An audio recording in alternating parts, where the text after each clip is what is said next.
देखिए पहला क्वेश्चन क्या कह रहा है, prove that the diagonals of A trapezium divide each other proportionally, कि एक ट्रेपीजियम बनाइए और प्रूव करके दिखाइए कि उसके डायगोनल्स अपने आप को प्रोपोर्शनली डिवाइड करते हैं। देखिए क्या, एक ट्रेपीजियम बनाते हैं, ये देखिए मैंने एक ट्रेपीजियम बनाया, नाम दे देते हैं इसको ए बी सी डी, और कह रहा है इस ट्रेपीजियम के डायगोनल्स, चलिए डायगोनल बनाइए AC और BD जो इंटरसेक्ट कर रहे हैं O पर। तो गिवन क्या है पहले वो लिखते हैं, गिवन कह रहा है इन ट्रेपीजियम, नाम क्या है ट्रेपीजियम का ABCD, द डायगोनल्स, देखिए फटाफट से, द डायगोनल्स कौन कौन है डायगोनल्स, AC एंड BD कहां इंटरसेक्ट कर रहे हैं, O पर,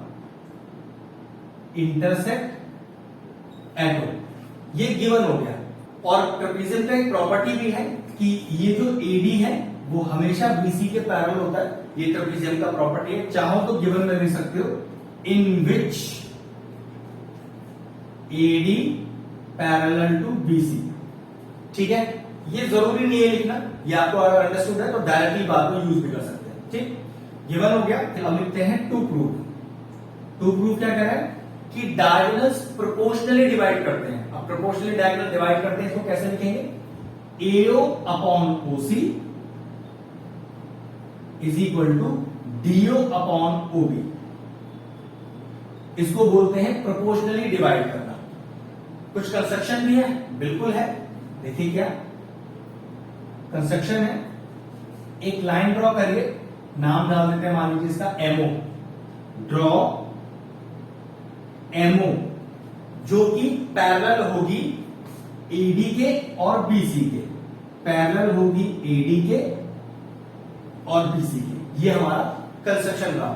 और इस कंस्ट्रक्शन का फायदा कैसे लूंगा, बस वही देखते हैं। ध्यान क्या रखना है कि हमें इन डायगोनल्स को प्रोपोर्शनली बराबर करना है।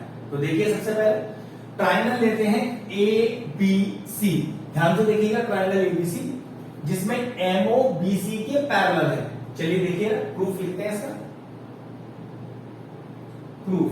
तो सबसे पहले नाम लिखिए ट्राइंगल का, इन ट्राइंगल ABC जिसमें MO is parallel to BC, MO is parallel to BC, और रीजन क्या है MO पैरेलल BC का, बाय कंस्ट्रक्शन, हमने कंस्ट्रक्शन के थ्रू आपको पैरेलल बताया हुआ है। अब जरा ध्यान से देखने वाला बात है, ट्राइंगल ABC पे नजर डालिए, इसको भूल जाइए। ABC ट्राइंगल में MOBC के पैरेलल है, मतलब किसी एक ट्राइंगल में एक साइड आपस में एक दूसरे के पैरेलल है, तो BPT क्या कहता है, AM upon MB is equal to AO upon OC, AM upon MB is equal to AO upon OC।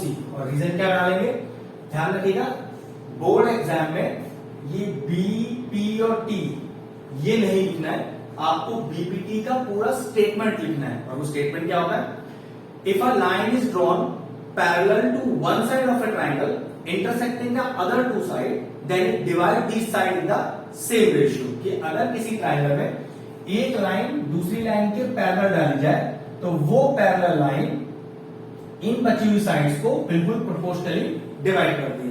याद रखिएगा, ये BPT लिखना या थेल्स लिखना कोई मतलब नहीं करता है। अगर आपको ये क्यों आया इसका रीजन लिखना है तो पूरा BPT का स्टेटमेंट लिखना पड़ेगा बोर्ड एग्जाम में, ठीक है।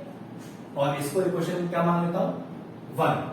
अब दूसरा ट्राइंगल देखिए, दूसरा ट्राइंगल लेता हूं मैं BAD, ठीक है, नाम का कोई दिक्कत नहीं, ABD भी बोल सकते हैं, ट्राइंगल के नाम की कोई प्रॉब्लम नहीं है। तो चलिए इन ट्राइंगल ABD बोल रहा हूं, A B और D, जरा ध्यान से देखिएगा, ABD में MO पैरेलल AD, देखो MO parallel AD, MO parallel AD, और इसके लिए रीजन क्या लिखेंगे, बाय